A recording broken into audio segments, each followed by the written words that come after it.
Banana bread with monkeys, which, nope. Still oven gloves. Should I take it out and start again? Yeah?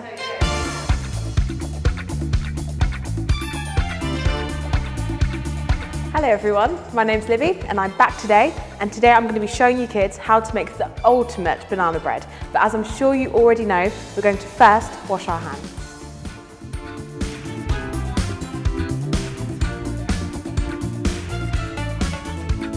Now that we've washed our hands, we can now begin with making the banana bread. So from this week's box, you will have received, of course, the eggs, a tub of pre-weighed out margarine, sugar and flour, icing sugar and a banana. This one has already been pre-peeled with my monkey friend here.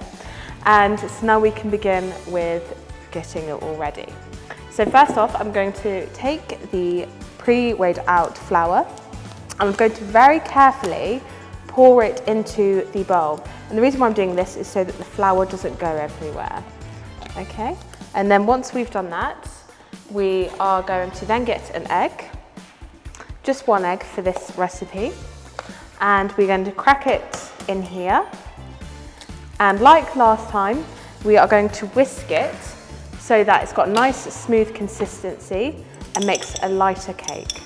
So we are just going to whisk it so it's smooth. And then once we've done that, we can then pour it into the cake mix like so. And then from there, we are now going to just combine all the ingredients together. Okay, and this process, what I'm doing now, is called folding. And the reason why you do this is to create lots of air bubbles so it's a nice and fluffy cake. Okay, so then you just keep on mixing like this.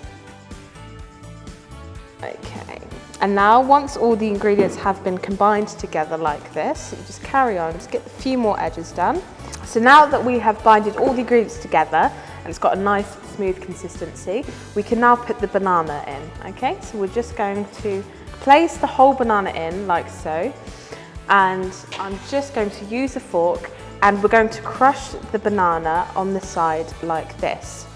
Okay, and we're just going to do that so it's nice and smooth, because you don't want a lumpy banana cake.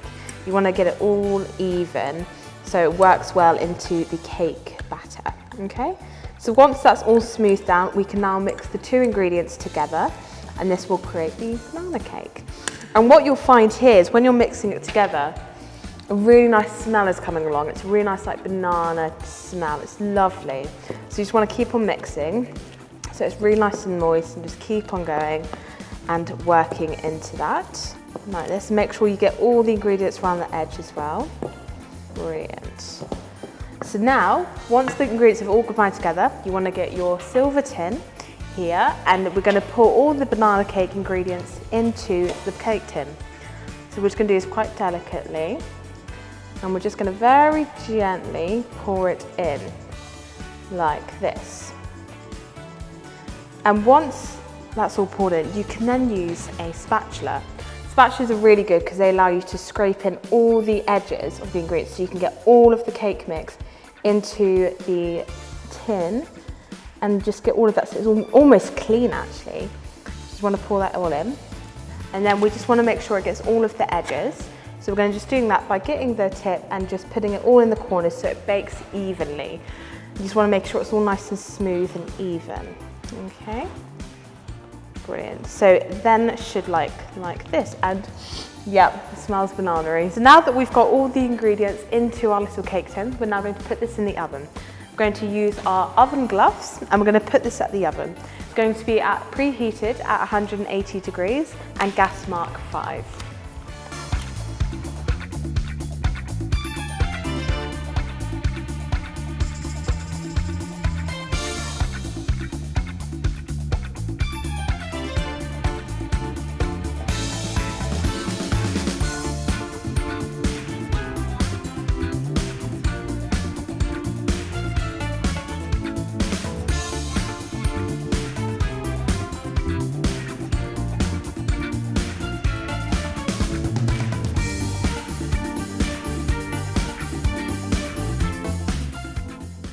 So once the cake has been in for 20 minutes, we can check to see if it's cooked by either getting a knife or the end of a teaspoon and placing it into the center of the cake.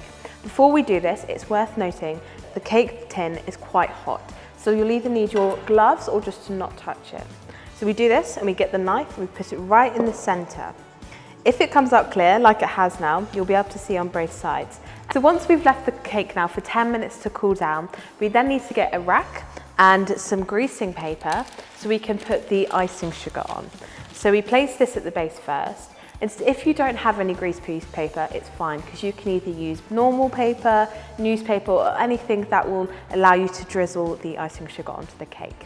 And then we get the rack and we place it underneath. And then after 10 minutes, if the foil is cool enough, we can then get the cake and just carefully, so it doesn't break, put it over the baking rack, okay? And then we can, because of the cake base, we can then peel it out like this, which is gonna make it really easy to get the cake out of the tin. And hopefully, fingers crossed, it won't crumble. Okay, so this is the moment of truth. Voila, there we have it. So the cake is all well cooked and it's bind together, it hasn't crumbled, which is brilliant. So we're going to let this cool for a further 15 minutes before we begin with putting the icing sugar, which in my opinion is the best bit, on the cake. Now we're going to flip the cake over so it's on the nice risen side like this, so you can see the dent. And we are going to get the icing sugar from our box, which is already pre-weighed out. We're just going to carefully open it and we're going to pour a bit of water using a teaspoon, bit by bit, so we can gradually create a nice smooth and thick consistency to put on the cake. So I'll show you. So we get a little teaspoon, little bit at a time, and we're going to just pour it in and keep on mixing. It's really messy, but it's also really fun doing it this way.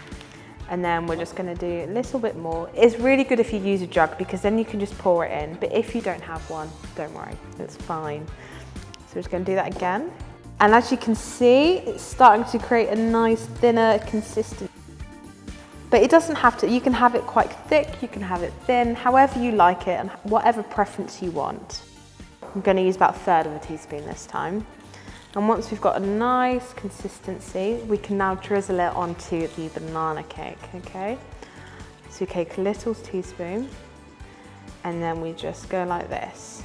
And as you can see, it's really nice and pretty. And we're just gonna keep on going until you have as much icing sugar as you want on the cake. And we're just gonna keep on going. So as you can see here, I've used the whole tub. There we go. And here we are. We have the baked goods, the final banana bread, and it smells delicious. And obviously you can share this with your household or family or friends, whoever you choose.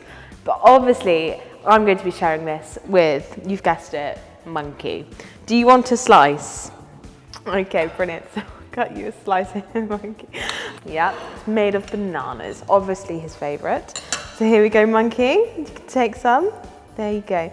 Oh, okay. As you know, I've shared this delicious banana bread with Monkey and we would love for you to send us photos of you sharing it with your household, friends or family. And you can do this by sending it at Kingswood Kitchen under the hashtag of KingswoodBeBread.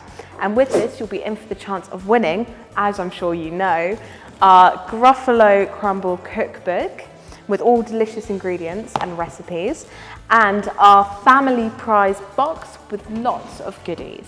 And next week, we'll be having Gary, how to make delicious patties. But for now, I'm going to finish off this delicious banana bread and have a cup of tea. Thanks, bye.